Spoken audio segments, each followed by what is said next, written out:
Moto emblématique 540 cm3. Cette moto m'a toujours terrorisé.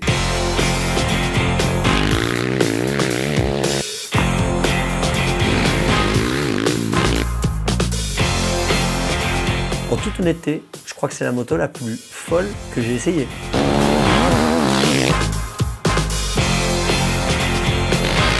Cette cylindrée folle, c'est vraiment le tu vois, qui fait ça. Niveau suspension, du coup, moi j'avais l'impression d'être sur un IPN.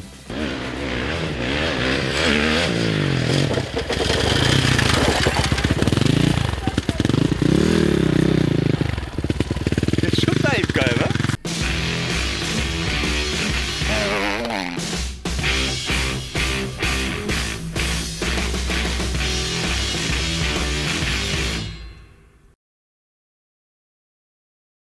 Alors Pierrick, aujourd'hui, et c'est d'une moto rare, d'une moto légendaire. Ça va être l'occasion d'ailleurs de rendre hommage à un grand pilote français qui a roulé dessus et qui a été couronné d'un titre mondial en 2004. Exactement, une légende du Sud, sinon la légende. Tu sais, on se rappellera de JMB pour les titres US, mais si on doit nommer un caractère, et le parallèle avec le football, il est évident. Si tu veux, tu as Zidane qui a gagné la Coupe du Monde, mais tu as Cantona qui restera encore aujourd'hui dans les cœurs de tout le monde. Parce qu'une carrière, c'est pas que des titres, bien qu'il y en ait eu un sur cette moto, c'est aussi toute une atmosphère qu'il y a autour. Et toi et moi, on le côtoie toujours, et c'est toujours un plaisir aujourd'hui de rencontrer et de discuter avec Yves de Maria. La meule de Tefli. Alors pour moi les mecs, c'est quand même un truc. Pour la bonne raison, c'est que j'ai roulé avec lui en championnat de France Élite à l'époque où il roulait avec cette moto. Et c'était un truc de fou. Tu sais, ça a toujours été pour moi quelque chose de très spécial d'aller filmer un champion du monde. Parce que tu te dis, c'est forcément quelqu'un un petit peu hors norme. Il a réussi à être champion du monde dans sa discipline. Quel caractère il va avoir? Est-ce qu'il va être sympa? Est-ce qu'il va pas être sympa? Et je dois t'avouer que j'ai souvent été déçu dans ma carrière. Parce que des champions du monde, j'en ai filmé beaucoup. Je pense que Des jeunes, des moins jeunes? Ouais, je pense que je les ai à peu près tous filmés et j'ai souvent eu des mauvaises surprises. C'est-à-dire que je suis tombé souvent sur des mecs pas sympas, pas reconnaissants ou qui traitaient l'humain pas de la bonne manière. Tu vois, vraiment des trucs, j'ai souvent été déçu. Et Yves, ça a été une grosse surprise. Ce mec est d'une gentillesse et d'une coolitude incroyable. Bah, si tu veux, moi, j'étais pas un très bon pilote. J'étais dans les, on va dire, dans les 10-15 meilleurs en élite. Lui, il gagnait des grands prix à l'époque. À chaque fois que j'allais chez lui, il faisait 2 tours sur ma moto. Il revenait, il me disait, une dent de moins, tu mets 10 cc d'huile en plus dans ta fourche et elle va être pas mal. Et si tu veux, depuis que je l'ai côtoyé, si tu veux, c'est le mec qui m'a aidé le plus par, tu vois, par des mots, par des conseils, en prenant ma moto alors qu'il roulait à l'époque officielle sur une autre marque. Mais chez lui à Saint-Quentin, il y avait une atmosphère de on est là pour s'aider. Et j'ai eu des moments géniaux. Et pour info, le premier podium que j'ai fait en élite, j'étais à côté de lui. Et si tu veux, toute ma carrière, je disais moto verte, moto crampon, et on parlait du gros de Maria. Et si tu veux, la première fois que je le vois, il est à côté de moi sur le podium, et je m'aperçois qu'il est 2 fois plus fin que moi. Tu sais, c'était l'époque Rinaldi. Il était suraffûté, il gagnait tous les grands prix qu'il voulait. Et si tu veux, je me suis rendu compte que, entre ce qu'on nous raconte et la vérité, entre ce personnage un peu, tu sais, charismatique, et finalement la gentillesse de l'homme derrière, ça m'avait aussi impressionné et ça n'a pas changé parce qu'aujourd'hui, franchement, tu peux blaguer, tu peux parler d'un autre sport, tu peux parler de moto. À chaque fois, dans ses yeux, tu sens la passion. C'est peut-être un des champions les plus passionnés que je connaisse, avec DV, qui est extrêmement passionné du truc aussi. Mais vraiment, il y a à la fois, enfin moi je retrouve des valeurs, tu sais, de chez moi, avec un charisme du Sud, tu vois, c'est vraiment... c'est SCH des années 90. Ouais, mais en même temps, pour finir sur Yves, enfin, on va en reparler plus tard, mais tu vois, en fait, il a jamais eu ce côté star chez lui, je trouve. Enfin, moi, il m'a toujours dit bonjour. Oui, alors en fait, il était tellement différent, les cheveux longs, habillé Oxbow, à gagner des grands prix en surprenant tout le monde. Alors pour ceux qui ne connaissent pas l'histoire de Maria, c'est je rate les 6 premiers grands prix de l'année. Roger de Coster le vexe en lui disant de toute façon il ne fera jamais rien, et qui gagne les 7 grands prix d'affilée, dont celui des États-Unis avec la Rocco, Magraff et tout, les doigts dans le nez. Victoire forcément historique. Avec Michael Pichon, le seul Français qui ait battu les Américains chez eux s'appelait Jean-Michel Bell. Sable, terre, boue, il a tout gagné. Donc sur la 2,5 CR Pepsi de Maria, c'est je suis à pied, ma moto va pas, j'arrête tout. Et au moment où le team de Groot, Kawa Usine, n'a plus de pilote, ils lui disent bah, écoute Tefli, si tu veux remplacer, prends la moto. Qu'est-ce qu'il a fait? Il a changé ses poignées. Tu sais, il a mis les poignées Ariette, Ouais. il a réglé le guidon, il a gagné les 2 manches devant tout le monde. Alors que depuis le début de l'année, les pilotes Kawa étaient à la peine. Non mais c'était un truc de fou. Donc si tu veux, toutes ces histoires, ces anecdotes ont fait de lui quelqu'un de fou. Et en fait, lui, il était simplement normal et gentil. C'est la légende autour de lui qui s'est faite, au lieu que lui, on va dire, travaille une légende qui n'existe pas. Ouais, exactement. Alors, pilote emblématique, moto emblématique, 540 cm3. Cette moto m'a toujours terrorisé.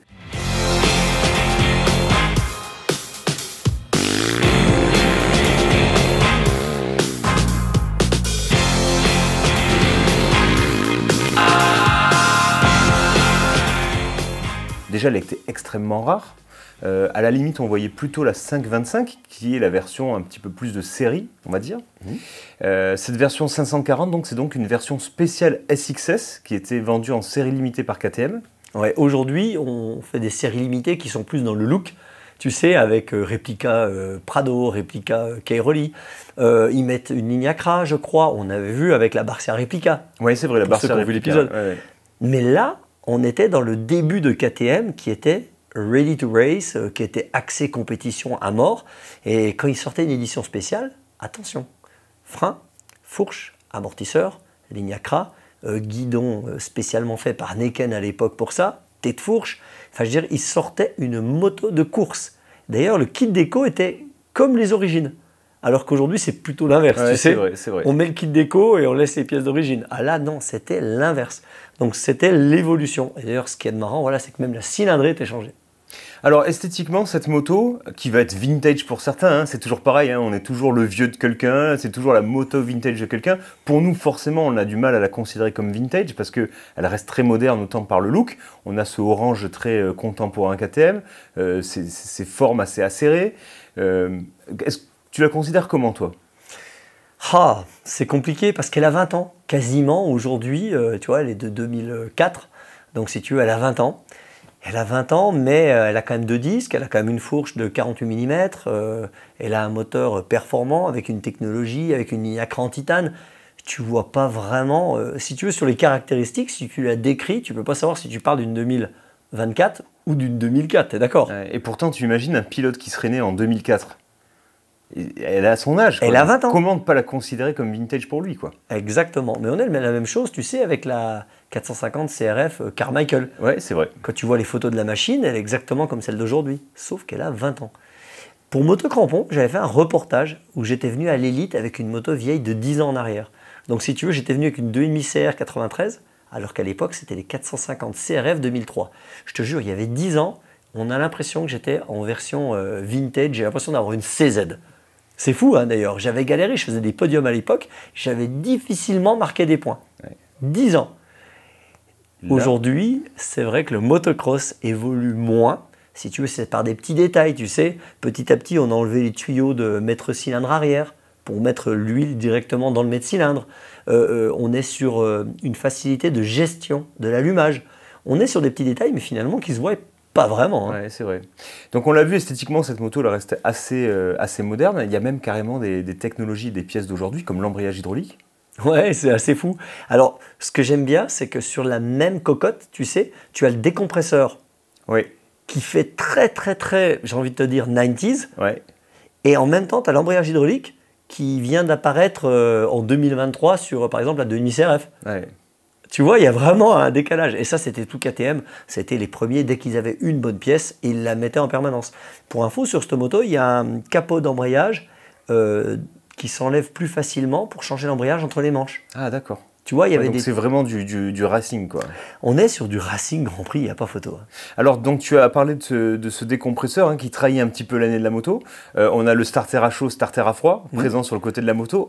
avec le trou dans le réservoir. Ouais. Donc pour les amoureux de la RCM, C'est ça, il y a un petit côté RCM. Ouais, qui est assez fou. Autre chose qui trahit le modèle de cette moto, bah, j'ai envie de dire, c'est les dimensions complètement hors normes du moteur. On est vraiment là. Je me rappelle qu'à l'époque, dans les magazines, on parlait tout le temps de cathédrale autrichienne. Mais c'est ça, hein, il y a un côté baroque par le design, tu sais, avec des traits très droits. Et puis une dimension, mais c'est fou, quoi. Ouais. Quand tu mets le coup de kick également, le bruit qui ressort, si tu veux, on n'est pas du tout dans aujourd'hui. Parce qu'aujourd'hui, tu es d'accord avec moi qu'une 3,5 avec une ligne Accra, c'est vraiment...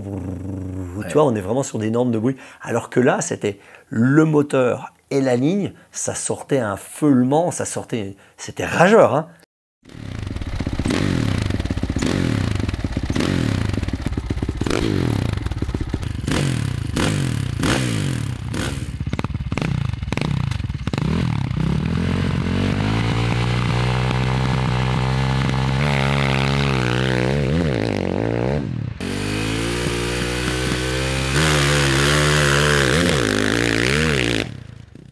Je comprends même pas comment elle pouvait passer le sonomètre à l'époque. Est-ce que les normes ont changé ou est-ce que c'est la manière dont on mesurait le son qui a changé? Je sais pas, mais aujourd'hui elle passe pas, c'est impossible. C'est une bonne réflexion ça, Raphaël. D'ailleurs, on fera des épisodes sur le bruit parce que attention, entre ce que mesure le décibel et ce que tu entends, tu sais, il y a une grosse différence. Ouais, de ressenti, de portée. Des fois, tu es dans un champ, il n'y a absolument pas de bruit et tu es à 60 décibels parce qu'il y a un bruit ambiant. Et à l'inversement, il y a des choses qui énervent, qui agacent et qui font mal aux oreilles et qui finalement ne se voient pas tant sur le sonomètre. Et inversement, il y a des choses, si tu veux, qui paraissent nickel et qui passent pas. Donc ça, on en reparlera, on fera un épisode exprès là-dessus, mais c'est clair que le coup de gaz te permet pas aujourd'hui, en 2023, d'aller sur une piste en te disant « j'aurai aucun souci ». Non, c'est impressionnant, ça m'a rappelé moi mes tournages des années 2000, hein, avec les premiers 4 temps, avec ce claquement qui résonne dans les arbres, qui porte, et tu continues à entendre le son pendant plusieurs secondes, mais c'est fou, c'est fou. Ouais, c'était dingue.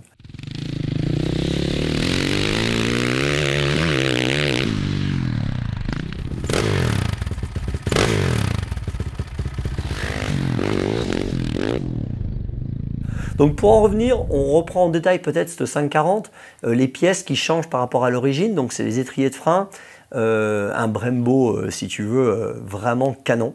D'ailleurs on en parlera dans l'essai, mais moi j'ai adoré le frein avant, je l'ai écrasé tout ce que je pouvais sans aucune erreur, alors que la piste était très sèche. Donc si tu veux, il y a une progressivité, une force qui était folle. Fourche, alors c'était un peu la cône valve de l'époque, tu sais, c'était le modèle semi-usine, on gardait le même diamètre, mais si tu veux, tu avais à l'intérieur des clapets, des pistons différents. On est également sur un ensemble, donc vilebrequin, bielle, piston, si tu veux, comme aujourd'hui, Penkel, tu sais, bielle en titane. Ouais, donc renforcé quoi. Hein. Et des codes très carrés. Il l'appelait justement un truc un peu plus carré, si tu veux. Et le moteur, c'est ce qui lui donnait à la fois par la cylindrée et par ce vilebrequin une force de malade. Autrement, on retrouve toutes les protections en carbone un petit peu partout, qui sont à la fois utiles et qui donnent un look usine de malade. On a la ligne Accra en titane, déjà pour l'époque, complète. Et puis des petits détails, comme je te l'ai dit, hein, l'été de fourche, le guidon Necken fait exprès pour cette moto. Juste pour info, une moto à l'époque, c'était autour de 8 000 euros. Ouais. Celle-là, c'est 3 à 4 000 euros de plus. Hein. Ah oui, donc c'était... Ouais. Donc c'était vraiment on appelle ça une compé client en vitesse. Hein. Ouais, c'est ça. Donc c'était vraiment une compé client. Alors pour une fois, j'ai roulé, on va pas pouvoir me le reprocher. Non, et puis là, tu n'as pas roulé la plus facile. Hein. Et j'ai roulé en premier. Ouais, c'est vrai. C'est moi qui essuie les plates, comme on dit. Hein. Juste pour info, la moto, il l'a remontée cet hiver. Et donc on était les premiers à rouler avec. Et j'ai été impressionné parce que rien qui se dessert, ça doit être un sacré mécanicien, notre ami Alexis. Hein. Rien qui se dessert, tout bien réglé, zéro souci moteur ou suspension. Franchement, lui peut donner des cours de je refais une vintage. Oui. Alors je m'élance sur la piste et je dois dire que mes premiers feelings sont pas très positifs sur cette moto. Déjà je sens une puissance hors norme, mais vraiment hors norme. Pourtant on en a essayé hein, des motos puissantes, hein, des trucs qui crachent des flammes. Là c'est juste monstrueux et un comportement moteur que je trouve très très vintage. C'est-à-dire c'est l'opposé de ce qu'on fait aujourd'hui. Je trouve pas ça facile d'utilisation. J'ai l'impression qu'il y a une inertie qui est monumentale. Et tout de suite, je pense à une moto la 700 Maiko. Et je me dis, mais en fait, c'est la 700 Maiko du 4 temps. C'est exactement ça. Et on en a discuté sur le bord de la piste. Et je t'ai dit, mais en fait, c'est ça que j'attendais, moi, de la 700 Maiko. Ouais. J'attendais ce genre de sensation. On avait été déçus parce qu'on ne pouvait pas accélérer, la moto se la remettait droite, le terrain n'était peut-être pas non plus très adapté, mais on n'a pas pu se faire plaisir, on n'a pas pu se faire peur, finalement, avec cette 700 Maiko. On s'est fait peur que par des trucs genre, tu sais, j'arrive pas à freiner. Ouais, c'est vrai. Tu vois, c'était des j'arrive trucs, pas à tourner. c'était pas peur, genre, je prends trop de sensations. Ouais. Là, clairement, en toute honnêteté, je crois que c'est la moto la plus folle que j'ai essayée.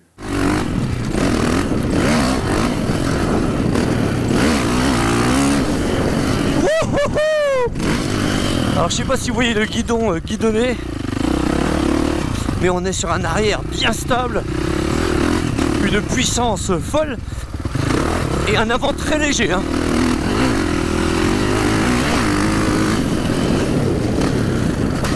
Malgré tout, on peut vraiment tout faire avec. Alors juste les endroits pas rapides.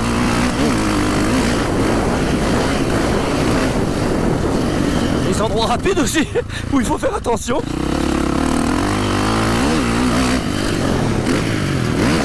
Oh, l'inertie qu'il y a quand je mets le coup de gaz au freinage.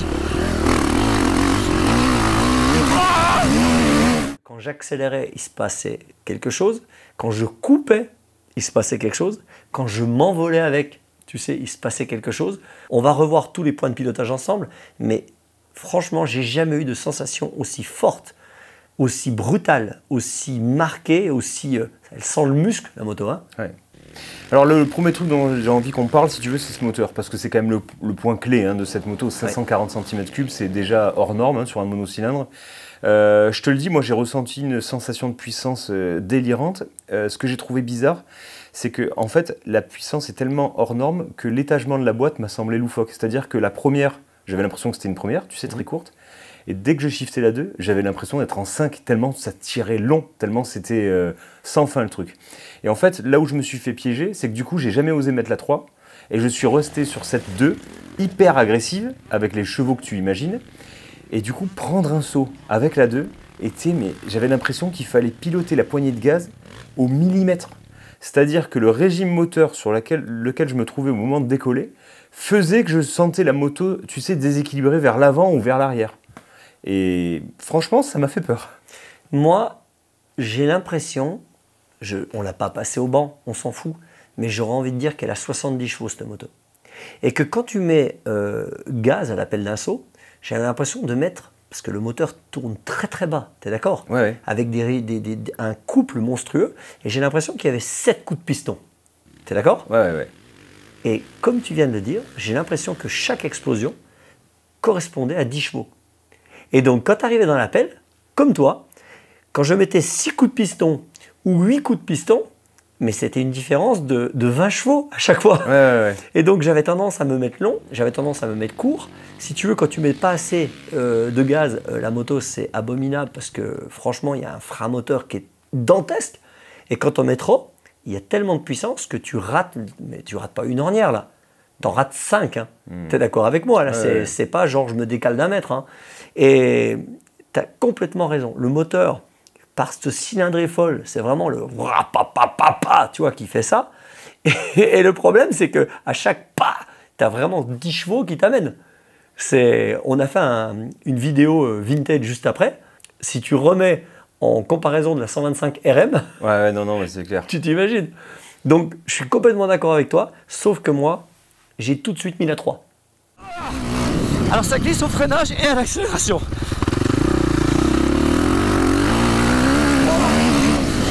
Alors là, autant vous dire que tout ce que je sais faire sur une moto, je l'utilise. Hein. Et ça t'a changé le... Au moment où j'ai mis la 2, si tu veux, je me suis dit, je suis incapable de rouler. J'ai mis la 3 et la moto, elle est redevenue douce. Si tu veux, de 10 chevaux par coup de piston, je suis redescendu peut-être à 6 chevaux. Ce qui était déjà beaucoup. Hein. Ouais, bien sûr. Ouais. Mais au moins, si tu veux, j'avais une moto qui était un peu plus douce. Alors évidemment, elle allongeait. Hein. J'ai fait tout le tour quasiment en 3. Je mettais la 4 dans la ligne droite. Donc j'ai roulé 3-4, 3-4. Mais 3, même dans la partie un peu super cross serrée, j'étais en 3. Et tu vois, c'est ça que je comprends pas. C'est que moi, déjà, en 2, j'avais l'impression que j'allais caler de partout, quoi. J'étais tout le temps à prendre l'embrayage parce que dès que je sentais le régime descendre, j'avais l'impression qu'il allait se mourir. Ouais, c'est ce qu'on a discuté pendant le tournage, c'est-à-dire que quand moi j'arrivais, le problème c'était freinage très doux, parce que là tu peux pas bloquer la roue arrière, hein, autrement le moteur il s'arrête direct. C'était les 2 doigts sur le frein, tout de suite remettre un petit filet de gaz si tu veux pour pas que la moto meure ou s'arrête dans un trou, parce que c'est pareil, une fois de plus tu cales, et si t'en mets trop, tu sors. Donc si tu veux, il faut sortir là toute ta mallette de pilotage. Clairement, quelqu'un qui commence la moto, il commence là-dessus, il fait un tour, non, mais... et il change de sport. Bah non, mais là c'est à te dégoûter. Mais moi, si demain ça devient la norme de rouler avec ça, je pense que j'arrête la moto. En fait, ce qui est dommage, si tu veux, c'est que ce moteur est tellement... Tu vois, je l'ai même trouvé vintage dans l'approche. Tu vois, tellement il est exclusif, tellement il est... En fait, c'est un truc qui est surpuissant, mais il faut être super fin avec. Et oui, du coup, les deux à la fois, je suis d'accord. Ça m'en a pourri le châssis. C'est-à-dire que du coup, je l'ai trouvé lourde, je l'ai trouvé pas maniable, j'avais du mal à freiner. Au lieu de profiter du frein moteur, j'embrayais à moitié parce que j'avais peur de caler. En fait, tout l'ensemble de ce moteur m'a pourri le reste de la moto. Ouais, mais je te comprends tout à fait. Moi, le moteur, si tu veux, quand j'ai commencé à accélérer un peu avec, ça a changé mon pilotage aussi. Tu sais, tu ne peux pas la piloter comme aujourd'hui. Aujourd'hui, alors c'est ce qu'il y a de marrant, c'est qu'Alexis, il a 2 motos. Il a celle-là et la 4,5 SXF. Oh, t'imagines. Le moteur qui est d'une douceur absolue en bas et qui a beaucoup de chevaux en haut. Là, tout de suite, aux 2-3 premiers coups de piston, je t'explique même pas les chevaux que tu as, tu as quasiment le mi-régime de la 4,5. Donc, si tu veux, il y a ces 2 ambiances. Et nous, on a tendance aujourd'hui à piloter de plus en plus avec ces moteurs très doux, qui n'ont pas de frein moteur. Parce qu'aujourd'hui, ceux qui se plaignent du frein moteur d'une 4,5 SXF, tu es d'accord avec moi, il faut qu'ils réessayent celle-là. Hein. Ah bah non, mais c'est clair. Moi, avec une 4,5 SXF, j'arrive à fond, je coupe et je passe la pelle de saut, si tu veux, sur l'élan. Parce que la moto ne freine pas. Là, avec celle-là, je ne sais pas ça. Hein. Je vais remettre un petit coup de gaz quand même à la pelle pour être sûr que la moto parte avec la bonne assiette. Hein. Parce que tu l'as dit aussi, le frein moteur, on l'a quand on roule, mais quand on est en l'air, ah bah ouais. Tu sens la roue arrière qui est limite de caler. Je peux te dire que tu as les 2 doigts sur l'embrayage. Ah bah moi j'embrayais et je laissais un petit filet, un petit truc. J'avais peur de caler. Alors ce qu'il y a de marrant aussi, l'inertie et le poids de la puissance de ce moteur, c'est quand tu retombes. Tu sais, aujourd'hui tu as tendance à sauter la table et au pire tu peux retomber à la roue avant d'entrer dans l'ornière. Ouais. Et bien avec celle-là, et c'est marrant parce que je revois les photos dans les magazines de Tefli, ils sautaient toujours comme ça et ils faisaient roue arrière, roue avant. Tu sais. Et en fait, c'est juste parce qu'au moment où tu retombes sur la roue avant, elle a tellement de poussée, elle a tellement de poids en mouvement que si tu veux, ça faisait mal. Franchement, ça me faisait mal aux épaules, ça me faisait mal aux bras. Ouais. Et j'ai rapidement pris le pilotage de sauter les tables, roue arrière, roue avant, tu sais, temporiser, et ensuite aller prendre l'ornière. C'est-à-dire que tu ne peux pas faire 12 choses en même temps. Ouais. Le côté Jet Lawrence, je prends la moto, je tombe à gauche, à droite, je recoupe, je fais une roue arrière, je tire. Tu as vu la vidéo de Goupillon? Ouais. Tu sais, qui sort du départ et qui enlève le tir-off à fond avec la moto. Ouais. Ah ben là, tu fais pas ça. Hein. Non. Elle demande un effort de concentration et de précision qui est juste fou parce que tu as l'impression qu'en fait, c'est un vieux catan un peu bourrin, avec beaucoup de couple. Tu sais, tu t'attends à voir un truc, mais en fait, tu t'imagines pas la finesse qu'il faut pour piloter ça. Non, d'ailleurs, qui roule avec? C'était des mecs d'exception. Hein. Et les pistes étaient à l'image aussi des pilotes, n'oublions pas ça. Ouais. C'est-à-dire qu'aujourd'hui, nos pistes, elles sont quand même pleines de sauts, pleines de vagues, des petits virages. C'est quand même plus facile à entretenir. Mais c'est sûr qu'à Roggenburg, cette moto, elle doit être sympa. D'ailleurs, il devait manquer la 5. Hein. Ouais. Parce que la 4, je cherchais des fois à limite une vitesse au-dessus pour qu'elle soit plus douce. Mais vraiment, non, ce moteur, il est hors norme. Alors par contre, moi, quand j'ai commencé à m'habituer et à mettre des grands coups de gaz entre les deux tables... Tu t'es régalé, toi. Putain, c'était beau, hein. Ouais, c'était beau, puis l'impression de puissance, tu l'as au son, tu l'as à l'image, parce qu'on voit tout de suite que tu prends de la vitesse. Je fais pas le malin, Pagé, hein.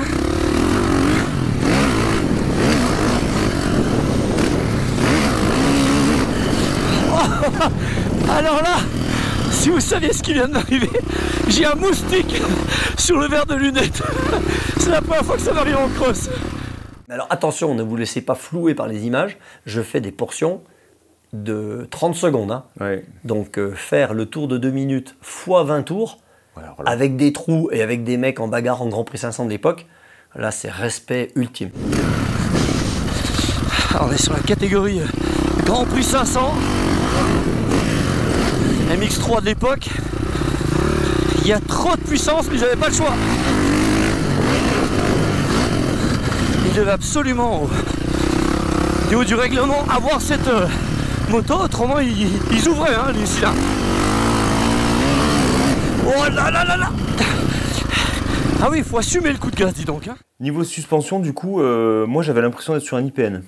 Ah, très rigide. Ah ouais. Eh ben, c'est une moto qui doit se rouler vite, évidemment, parce que le moteur a tellement d'incidence sur les suspensions que, en roulant vite, bah moi j'ai été surpris parce que, d'autant plus, je le rappelle, Alexis a fait la machine, il ne l'a même pas essayé. Non mais canon. La précharge à l'arrière était bonne, l'amortisseur amortissait bien, il y avait de la traction. Alors, évidemment, je me demande si avec ce moteur-là, tu ne pourrais pas mettre n'importe quoi, j'ai envie de te dire, ça tracterait. Mais l'amortisseur était bon, la fourche était top, début de course canon, bien rigide. Tu sais, je me mettais à plat derrière les tables, il n'y a pas de... ça faisait pas ça. Honnêtement, elle était super bien suspendue, le guidon était bon. Enfin, moi, j'étais plutôt bien dessus, à part les poignées. Il a choisi chez Rental, tu sais, les poignées, plus elles sont blanches, plus elles sont molles. Ouais. Et plus elles sont noires, bah, plus elles sont dures. Donc là, on était sur un gris foncé. Si tu veux, j'ai eu mal aux mains toute la nuit. Hein. Mais à part ça, honnêtement, les suspensions, elles étaient vraiment canon, comme les freins. Et juste les pneus. Alors là, à l'époque, je me rappelle que De Maria faisait un peu chier tout le monde chez Bridgestone ou chez Pirelli, tu sais, pour avoir des gommes spéciales, des profils, des largeurs spéciales. Non, mais je comprends. On faisait la courbe là. Il y a un moment, tu sais, où je prenais une courbe et je réaccélérais. Non, mais tu sens que le pneu, il patine. C'est bien ça, mon troisième coup de kick, il patine déjà. Ah, mais il donne tout ce qu'il a, le pneu. Ah, j'avais l'impression de faire du superbike en vitesse, tu sais, avec les motos qui driftent à l'accélération. Même limite, la moto, je cabrais pas tant que ça. Parce qu'en fait, ça patine tellement. Oui, tu passes rien. Bah oui. Voilà, exactement, que tu passes rien. Donc c'est vrai que les pneus, faut pas se tromper et tu mets pas une merde de pneus sur un monstre comme ça. Bon, Pierrick, une moto incroyable qu'on a encore testée cette fois-ci. Dites-nous dans les commentaires si vous avez des idées de motos comme ça qu'on n'aurait pas encore essayé. Hein. Je pense au VOR, au Vertemati, à toutes ces bizarreries qu'on a tous rêvé d'essayer un jour. Attention, Raphaël. Seulement s'ils les ont. Parce qu'on en a reçu des messages. Hein. Ah oui. Essayez la VOR. Ok, t'en as une? Non. Ou alors le mec qui dit j'ai la VOR et il faut 3 messages pour savoir qu'il habite à Brest. Ouais.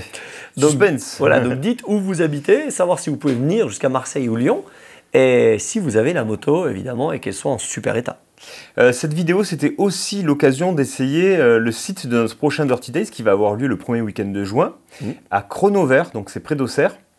Un site avec plusieurs circuits, donc évidemment, vous le savez, il n'y a plus de place aujourd'hui pour participer aux Dirty Days en tant que pilote, mais par contre, Pierrick, on peut venir en tant que spectateur et profiter des animations, notamment de la soirée qui est super sympa où on fait des jeux. Ouais, exactement. Vous allez pouvoir voir rouler les motos d'enduro, vous allez pouvoir voir rouler des trails, des maxi-trails, parce qu'on a une spéciale en herbe pour eux. Ouais. On a le terrain de cross qui va être griffé, arrosé, canon. D'ailleurs, nous, on est allé après l'entraînement, donc c'était sec, mais tu as vu toutes les ornières? Ça veut dire que ça va être sympa, à mon avis, samedi, dimanche. Donc venez en spectateur, il y aura à manger, à boire, des animations, des rencontres, des stands. Franchement, il y aura vraiment tout, ça va être canon. À côté d'Auxerre, premier week-end de juin.